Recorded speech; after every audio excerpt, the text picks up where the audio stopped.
Ternyata orang yang berzakat itu dijanjikan oleh Allah Subhanahu wa taala hartanya bukan berkurang tapi bertambah.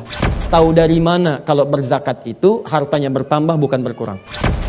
Ya kata Nabi, orang yang bisa makan di hari itu udah orang kaya. Kalau punya jatah buat besok udah kaya banget. Di ketika Anda keluarkan zakat sekali, poinnya 10.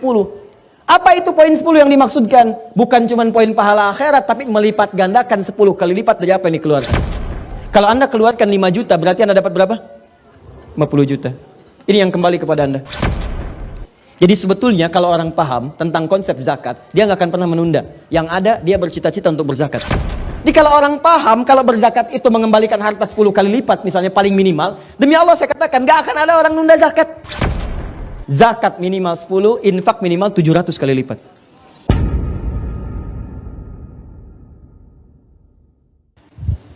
Khudh min amwalihim sadaqah. Ambillah dari sebagian harta mereka sedekah untuk satu perbuatan baik. Jadi ingat baik-baik, sedekah itu dalam bahasa Al-Quran itu menunjuk semua perbuatan baik, semua yang baik. Di fikih disebut kullu ma'rufin sedekah, semua yang baik-baik disebut dengan sedekah. Zakat disebut sedekah, infak sedekah, salat sedekah. Jadi semua yang baik-baik. Jelas ya? Jadi jangan dipersempit pemaknaannya sedekah itu hanya dengan uang dimasukin kotak, tidak. Semua yang baik-baik disebut apa? Ya, nanti saya turunkan. Nah, di sini Allah katakan, lihat sini. Kata Allah, ambil dari sebagian harta itu untuk sedekah, untuk mengerjakan nilai kebaikan. Sedekah juga ada yang mengartikan ini turunan dari kata sedekah. Pernah dengar kata-kata ini? Shadaqallahul azim. Itu kalimat pengakuan bahwa semua dari Allah itu benar. Pengakuan iman.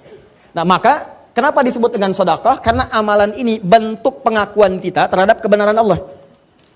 Di Allah menurunkan satu kalimat, hei kata Allah zakat. Kemudian kita kerjakan. Kenapa zakatnya kemudian saat dikerjakan disebut dengan sedekah? Seakan-akan kita mengakui bahwa apa yang Allah perintahkan itu benar. Dan apa yang Allah janjikan pasti benar. Paham sampai sini? Contoh, saya ulang. Karena saya lihat ada sebagian wajahnya yang wajah minta tolong. Ustaz tolong jelaskan lagi.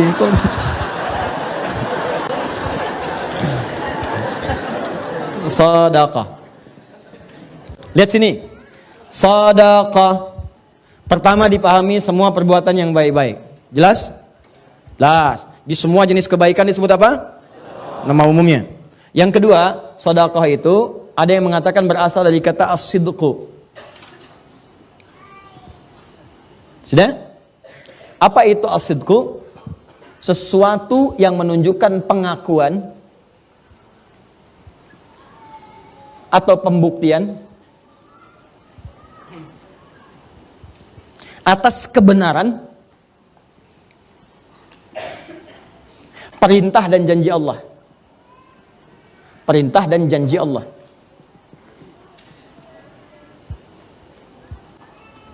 Sudah? Pengakuan atau pembuktian atas kebenaran perintah dan janji Allah Subhanahu wa taala. Aplikasinya begini, contoh. Di sini ayatnya tentang zakat terkait harta. Kata Allah, ambil dari sebagian hartamu kalau sudah mencukupi syarat dan ketentuannya untuk zakat. Kenapa zakat disebut sedekah? Karena saat zakat ini ditunaikan, pertama dia mengandung unsur kebaikan. Bukankah saat berzakat ada nilai kebaikan di situ? Ya, orang bisa dibantu, kita dapat pahala, baik kan? Yang kedua, dengan kita menunaikan zakat ini berarti kita mengakui bahwa perintah Allah ini benar. Benar, kita membenarkan perintah Allah, kita tidak melanggarnya. Jadi begitu Allah katakan, kamu zakat. Kalau Anda ingin disebut sebagai hamba yang membenarkan perintah Allah, mengakui ketentuan Allah itu benar, maka buktikan. Buktinya saya keluarkan. Begitu Anda keluarkan, kenapa disebut dengan sedekah? Saya sedang membenarkan perintah Allah Subhanahu wa taala. Seakan-akan Anda katakan, ya Allah, benar apa yang kamu sampaikan. Kalaupun saya belum paham hikmahnya, saya tetap kerjakan untuk membuktikan bahwa semua yang berasal darimu semua benar. Jelas? Yang kedua, dengan kita mengamalkan ini, kita membenarkan janji Allah.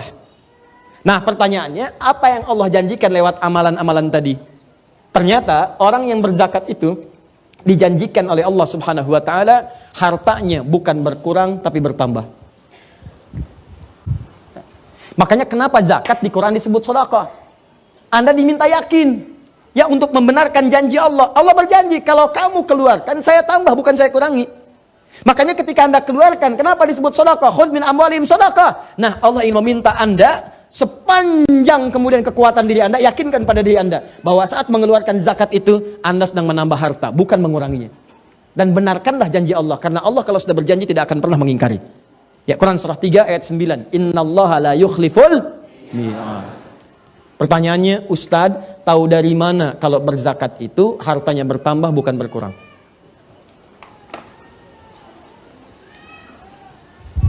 Tulis pakai bahasa Arabnya, az-zakat.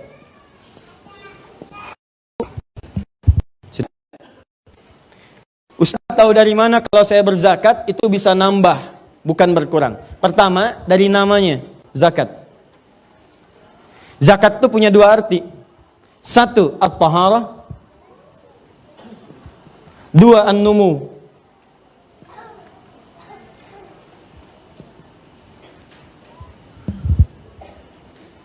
Sudah? At-taharah artinya sesuatu yang suci dari dalam dan bersih di luar. Jadi ada yang bersih luarnya saja, cuma dalamnya kotor, nggak suci.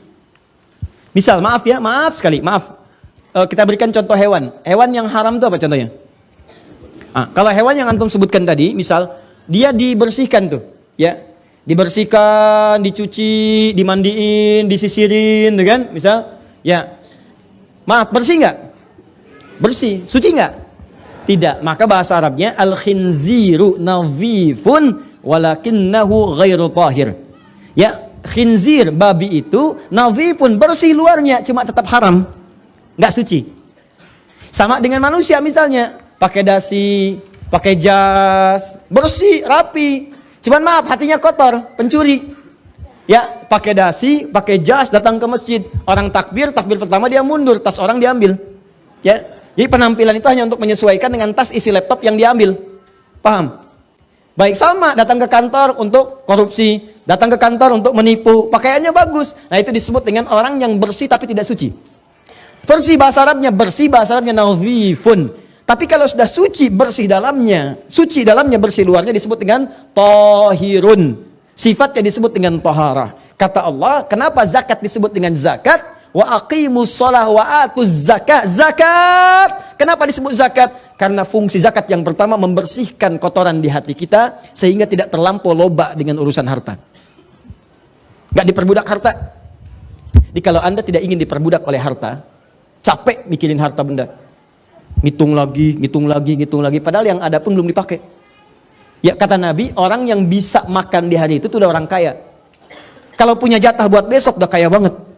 Nih Anda ini harta itu cukup untuk 2 tahun ke depan, masih dihitung juga.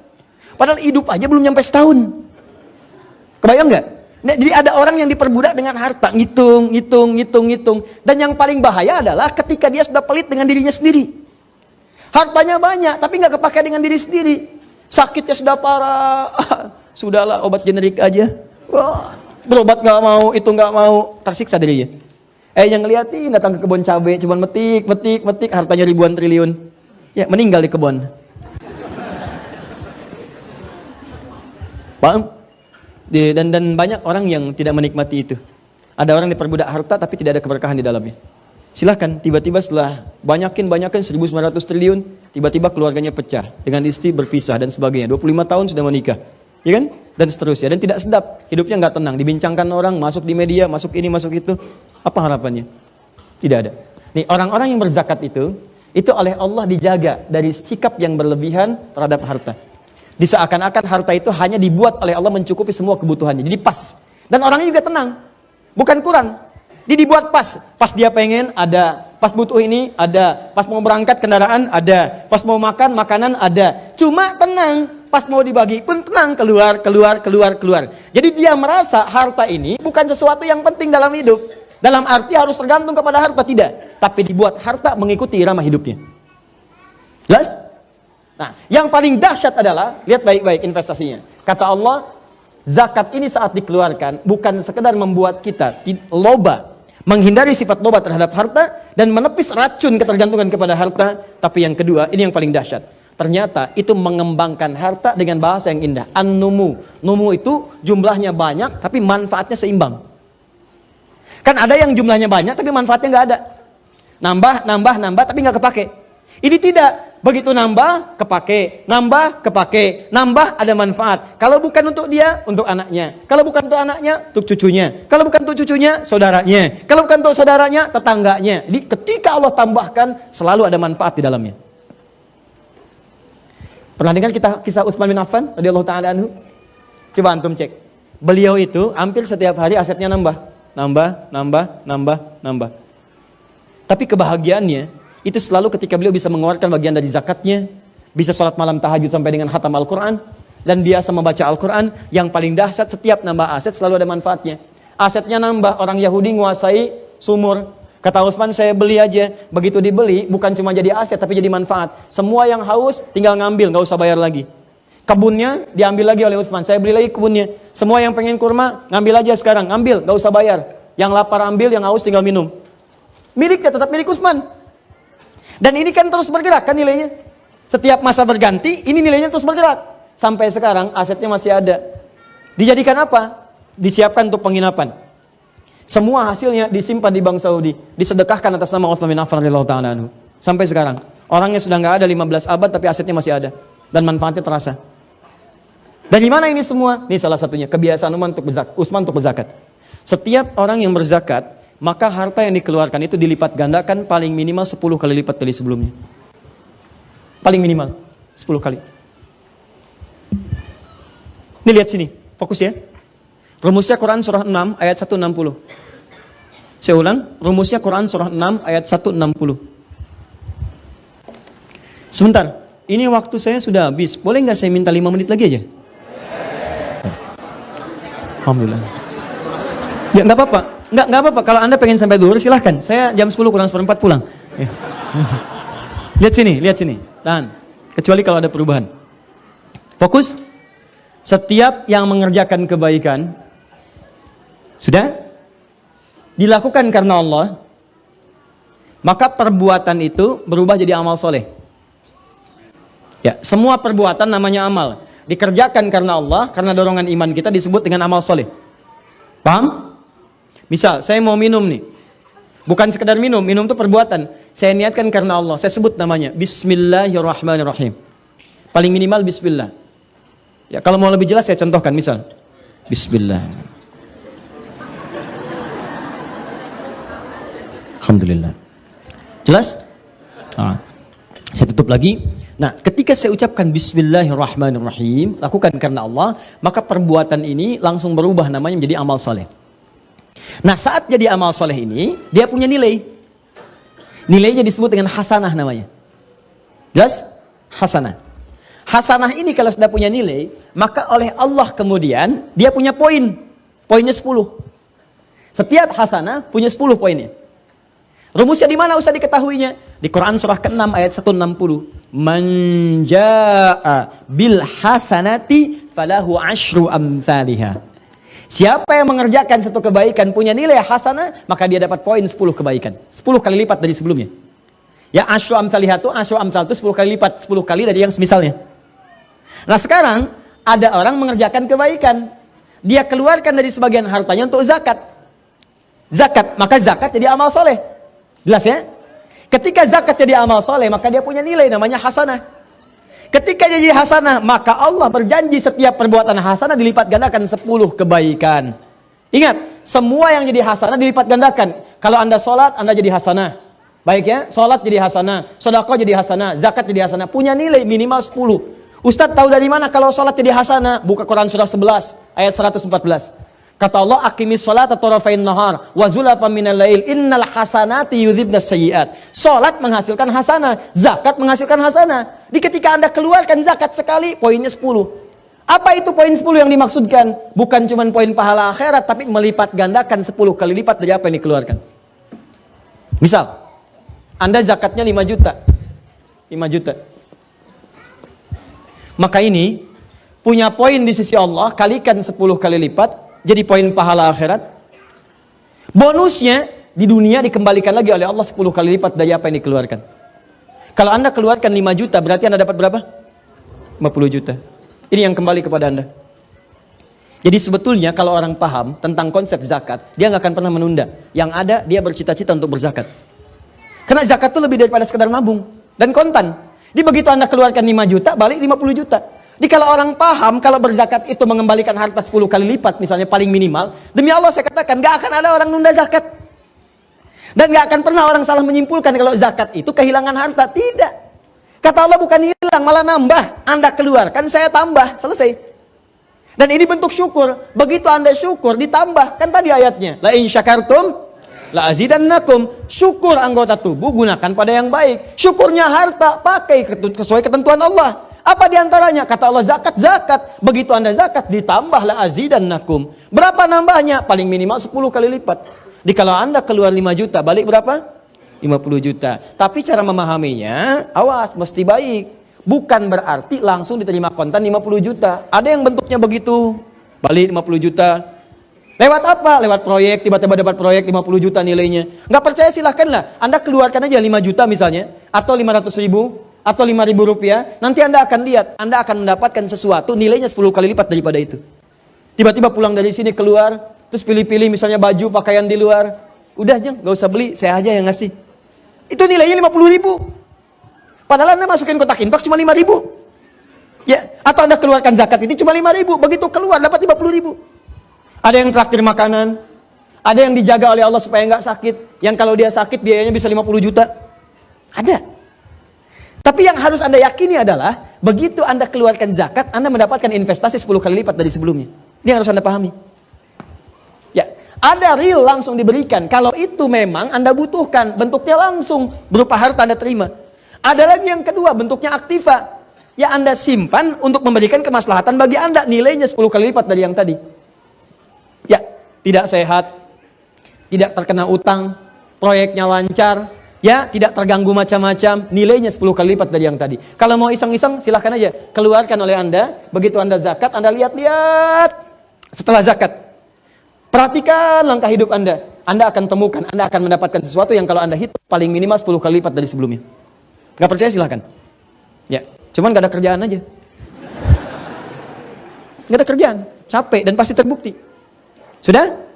Nah, jadi saya mau pesankan, kalau sudah masuk kepada nisabnya, sudah masuk haulnya, jangan ditunda. Kalau bisa sebelum ada itu udah dihitung kapan saya zakat nih. Itu udah investasi itu. Ya, dan yang belum nyampe, jangan cara berpikirnya dirubah. Saya kadang-kadang suka nggak paham saya tuh. Jadi gini, orang menganggapnya zakat itu untuk orang yang kaya dan untuk orang yang sudah nyampe nisab.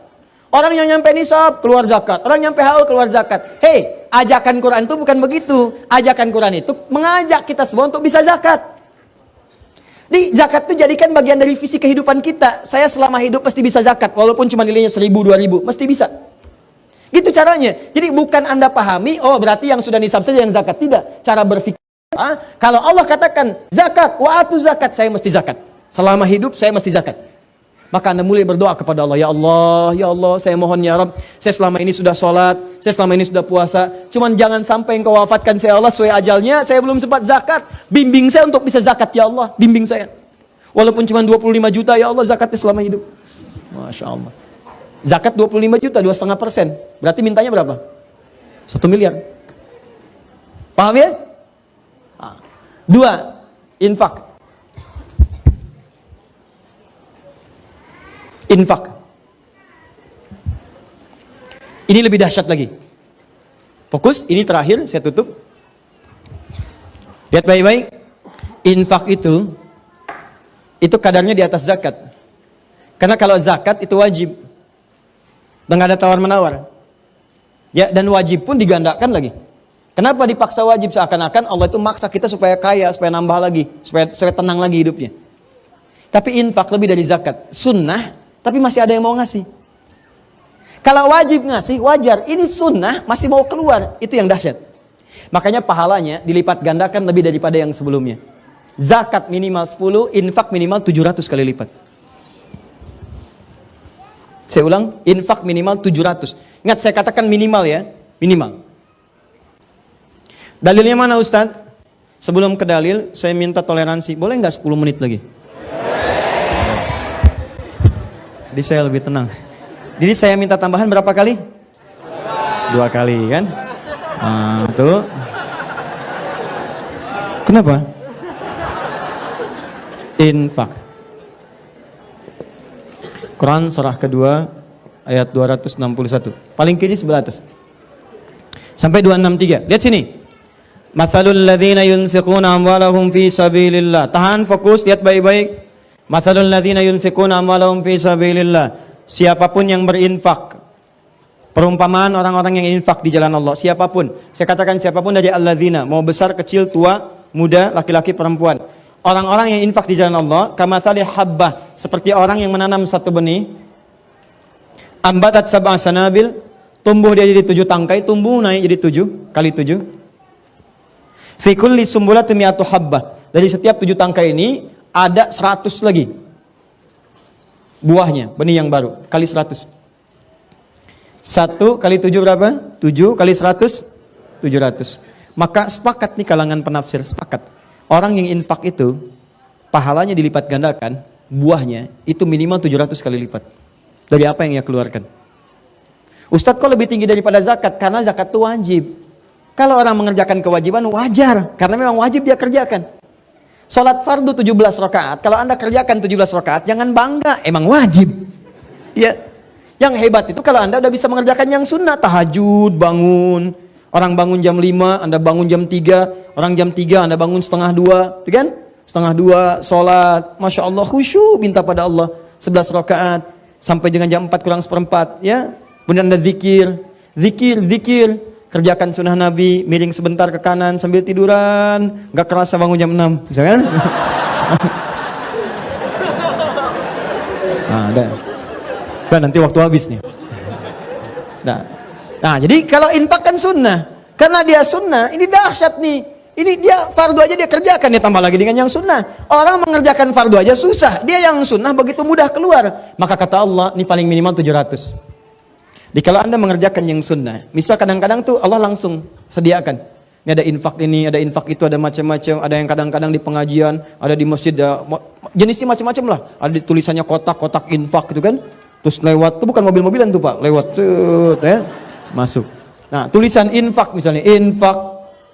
Maka motivasinya begitu Anda masukkan atau Anda keluarkan, itu bukan mengurangi apa yang ada di kantong Anda, tapi melipat gandakan langsung 700 kali lipat.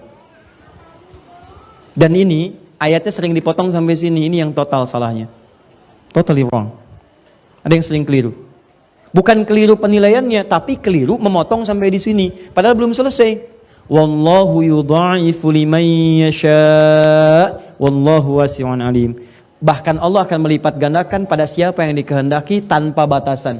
Bukan 700 lagi, mungkin 7.000, mungkin 70.000, mungkin 7 juta. Pada siapa? Pada orang yang dikehendaki. Siapa yang dikehendaki? Orang yang tidak pernah berhitung dengan infaknya. Jadi kalau Anda berinfak dengan hitungan, maka Allah pun akan memberikan sesuai dengan apa yang Anda hitung. Tapi kalau Anda memberi tanpa hitungan, maka Allah akan melipat gandakan tanpa pernah terasa Anda hitung. Tiba-tiba datang. Infaknya misalnya cuma 500 rupiah. Ikhlas dia kerjakan. Dia masukkan. Ya, Masya Allah. Pelan-pelan dia pastikan sampai bunyinya nggak kedengaran, kan? Bisa. Kenapa? Itu kan? Ya, kan nggak usah kedengaran gitu kan? Begitu masuk, lega. Ya, nggak ada orang tahu. Tiba-tiba pas pulang, wah, lipat gandanya banyak sekali. Ya, banyak sekali. Dapat ini, dapat itu, dapat ini. Begitu mau makan, traktir teman. Begitu mau pulang, ada tumpangan kawan. Kalau keluar, mana ada naik Grab 500 rupiah? Ya, naik ojek 500 sekarang, hampir nggak ditemukan. Tapi Masya Allah, ada. Jelas? Ini poinnya. Jadi kalau ada infak, gak usah takut. Nah, cuma persoalannya, Allah janjikan yang melipat lagi. Ini hanya di infak. Kalau Anda kerjakan infak ini, maka ukurannya bukan sekedar 700, tapi akan bertambah ganda lagi. Bahkan yang paling dahsyat, ada yang luar biasa. Ada orang infak, ketika berinfak pada satu orang ini, itu tiba-tiba bisa berpeluang mendapatkan surga dan ridha Allah Subhanahu wa taala. Dah, dinilainya udah gak usah pakai hitungan ini. Dia mendapatkan ridha Allah yang mengantarkan dia ke surga. Berinfak pada satu golongan ini, satu aja. Maka ketika beliau itu ridha Allah turun, surga kemudian datang. Ada 5 urutannya, ada satu golongan yang pertama. Nah, siapakah 5 golongan ini dan urutan yang pertamanya? Itulah yang kita bahas nanti di pertemuan berikutnya.